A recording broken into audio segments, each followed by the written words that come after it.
You're listening to the Veterinary Innovation Podcast.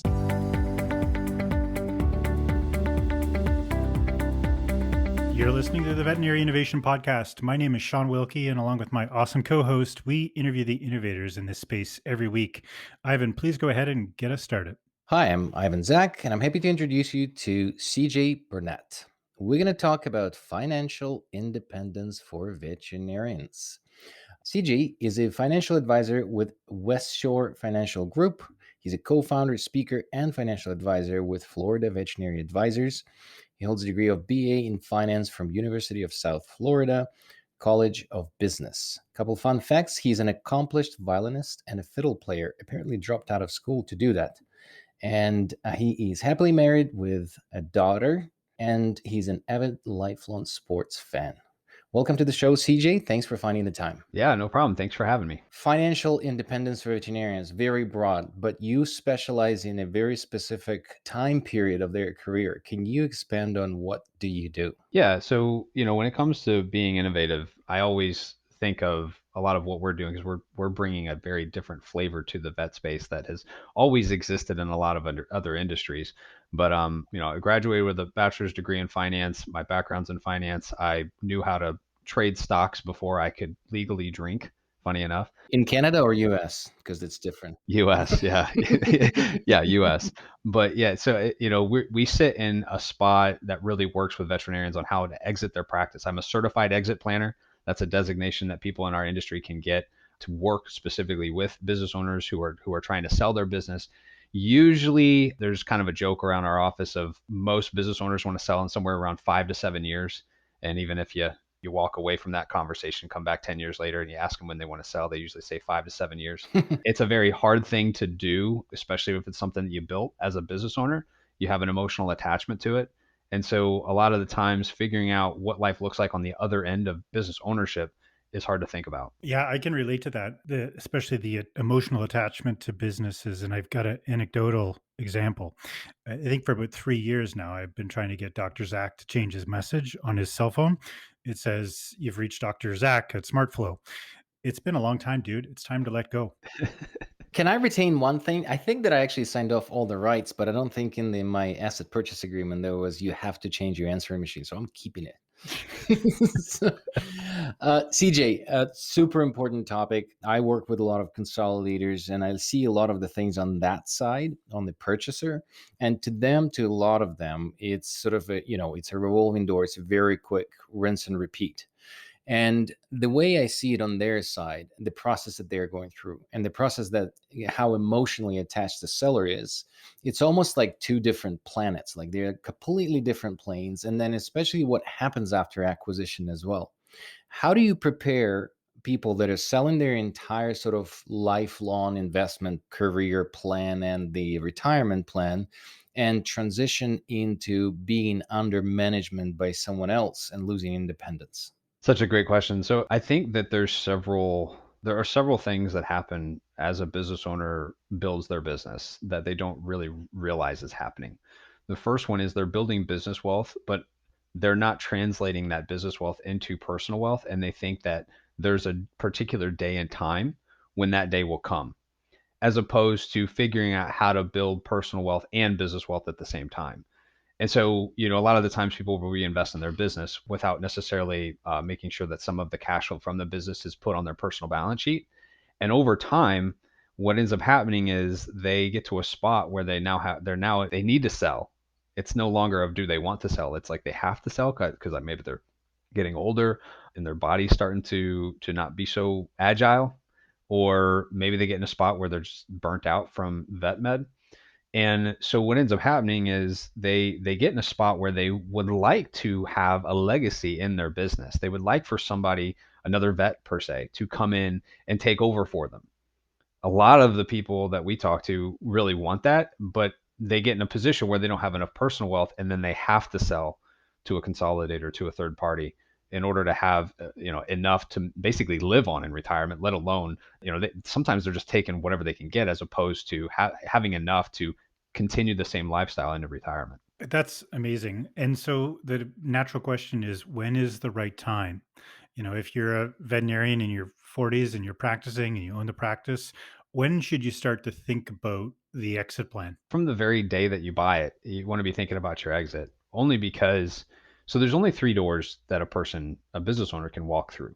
They can either sell to somebody who's internally, they can sell to somebody who's outside the business, or they could die owning the business. Like, no one says you have to sell. You just basically hold on to it till you die.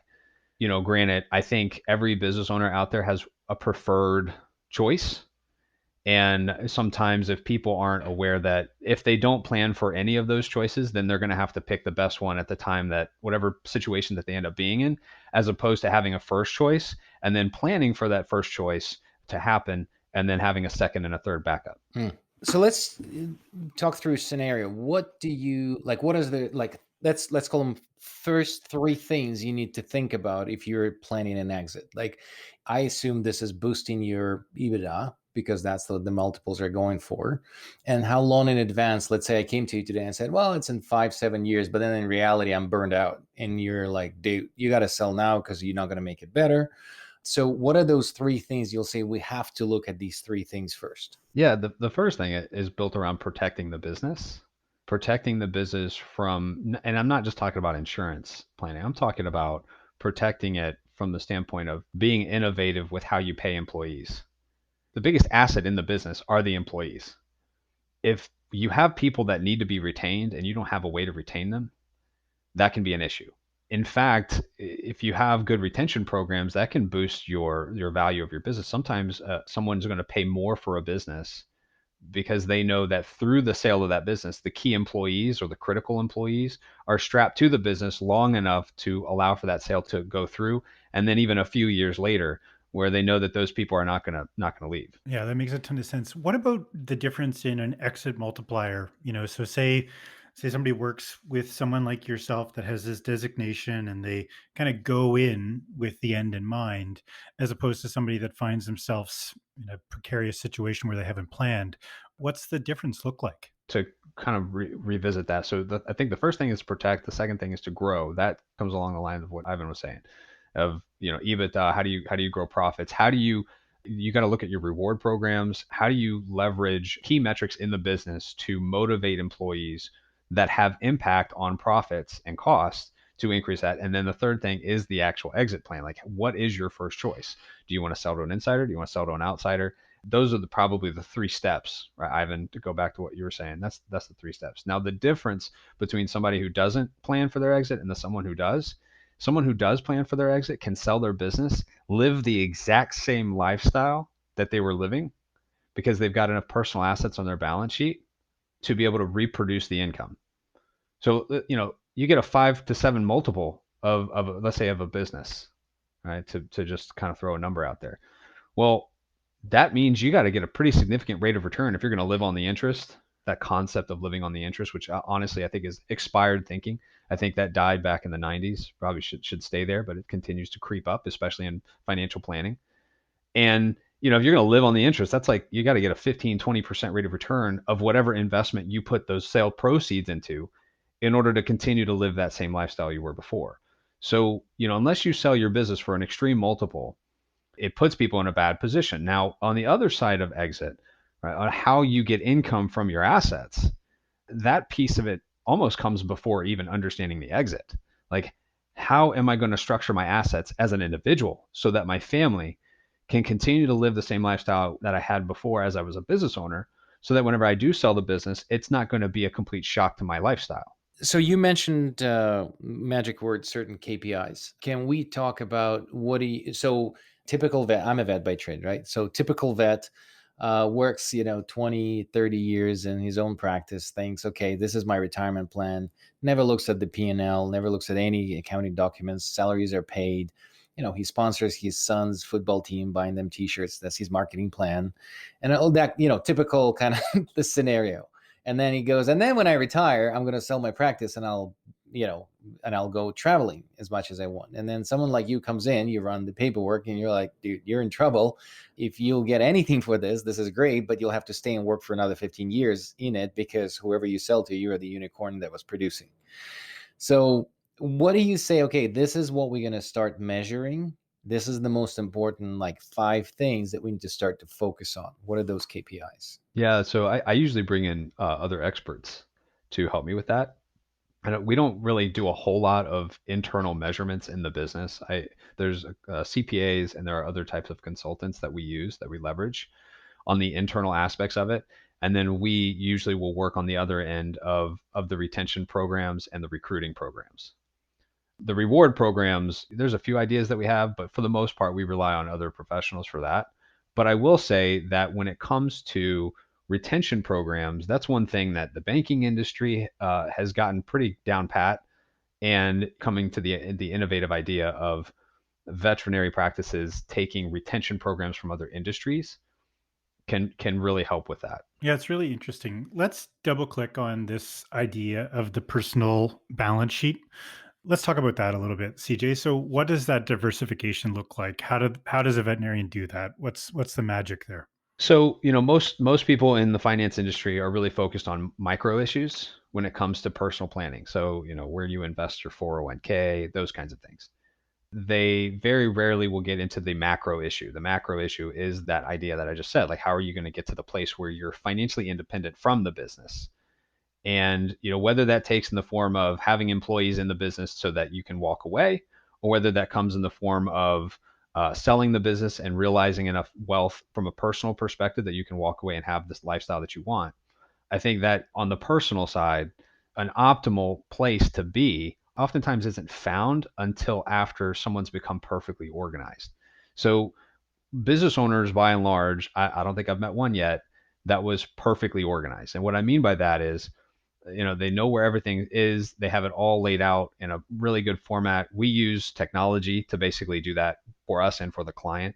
Most people are not organized to the degree where they understand everything they have and what it does. And that's things like, do I have an umbrella policy? Do I have life insurance? How much life insurance do I have? How much life insurance is available to me? I think asset allocation when it comes to the investment side is a little less important than cash flow allocation on how I'm building my balance sheet. So there are calculators that show that my savings rate is so much more important than my rate of return on my investments. And we know that the rate of return inside of a business is going to be, by and large, blow any other investment out of the water, right? Business owners know this. Business owners know that their business is where they're going to get the highest rate of return. And so it's a matter of bringing organization to their balance sheet to then understand where they're out of balance, and then making small tweaks depending on, do they have student loans? How much cash do they have on hand? How much cash should they have on hand? All those kinds of questions then get ironed out from there. If we'll go back into what you mentioned, the retention programs and how the banks are assisting veterinarians to kind of do that, can you expand a little bit on that concept? Yeah, so there are things, and you can Google these things. There are CERP plans, SERP. There's non-qualified deferred comp plans. There's retention stay bonus plans.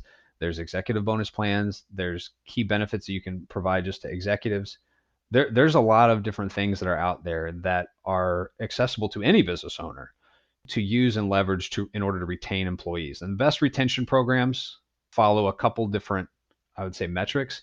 The first one is it's got to be substantial. The second thing, it's got to be deferred. And the third thing, it's got to have some sort of emotional tie to something.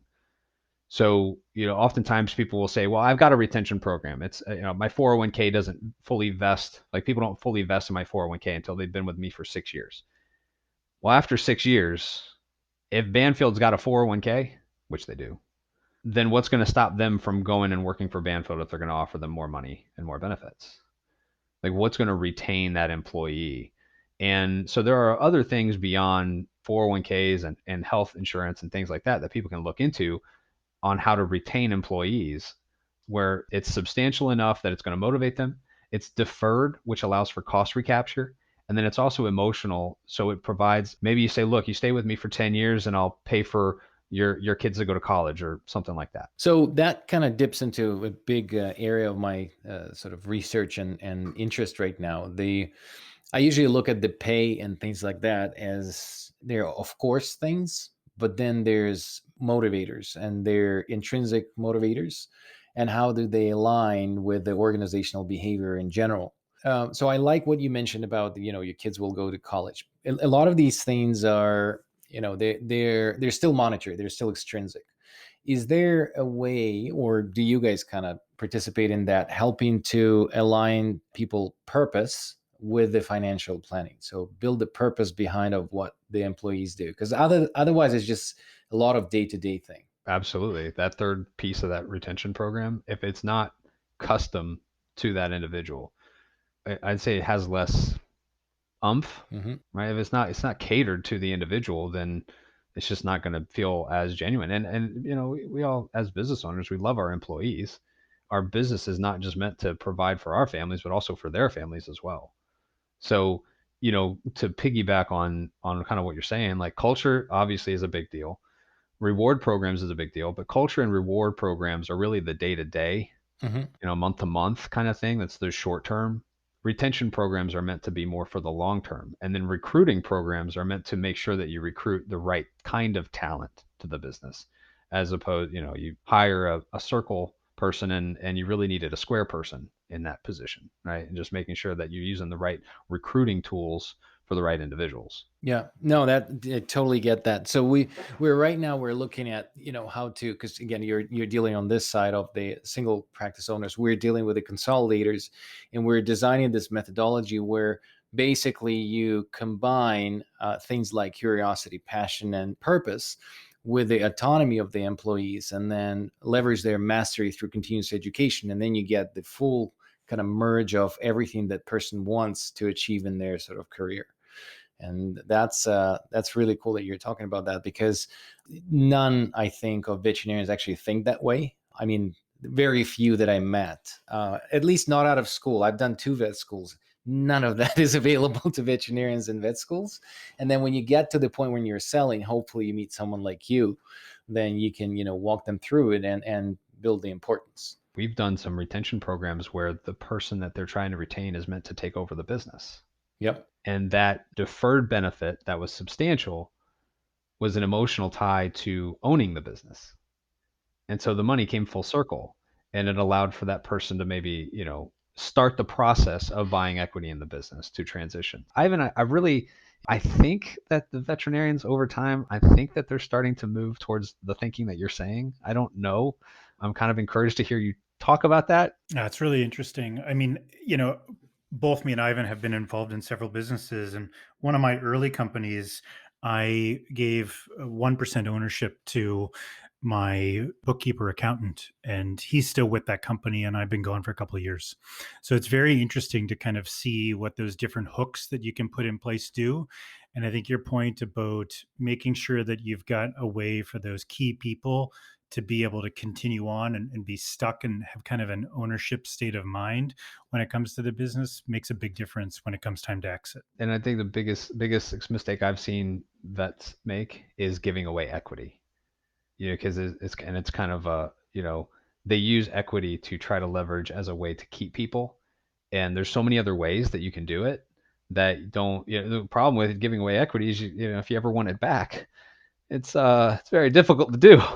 Yeah. Right. So there are other ways that they can participate, and even to throw out some terms here that people can Google. You have different things from a stock appreciation rights. You have phantom stock. There's all these different tools out there for the disposal. And I think going back to what you were saying, Ivan, the primary focus though is always the purpose for the vet owner and the purpose for the employees. Like what is the real reason that these things exist? Because we own a vet practice and we want to give to the community, and we do all these good things, but we have to also make sure that we keep the main thing. And as we're building everybody else's balance sheet, we build ours, and then that then spreads throughout all the people that we impact. Yeah, and I think one of the motivators I was thinking about you, Shawn, talking about the bookkeeper. For the bookkeepers in Ukraine, they're legally liable for the results.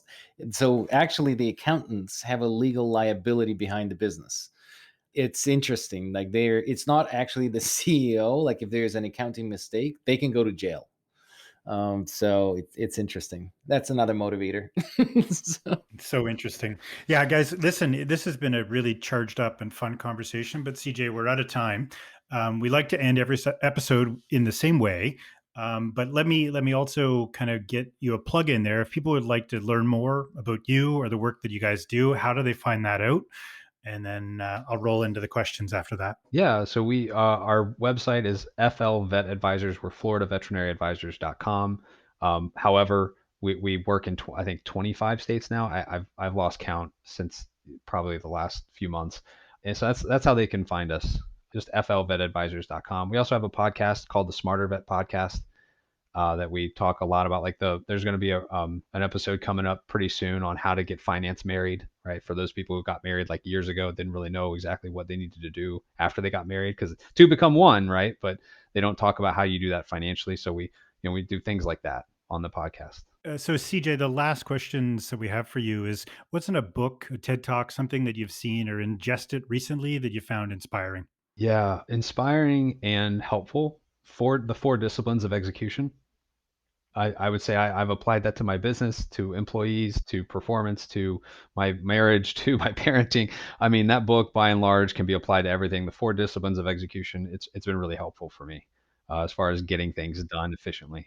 And CJ, the last question that we usually ask, do you know any innovators inside or outside of the industry that could bring benefit to our industry through this podcast? Yeah, so one of the people that actually started the Business Exit Institute, which is actually where I got my certification to be a certified exit planner, is a guy by the name of John Brown. So obviously you Google him, Business Exit Institute, you can find tons of materials online, articles. They even have a podcast that you can listen to on a lot of business exit planning type things on protecting, growing, exiting your business. He's not in the vet space, but he's definitely somebody that I follow a lot of his stuff. I read a lot of his material. So thank you so much for listening to the Veterinary Innovation Podcast. If you want to hear about our new episodes, please follow us on any social media channel.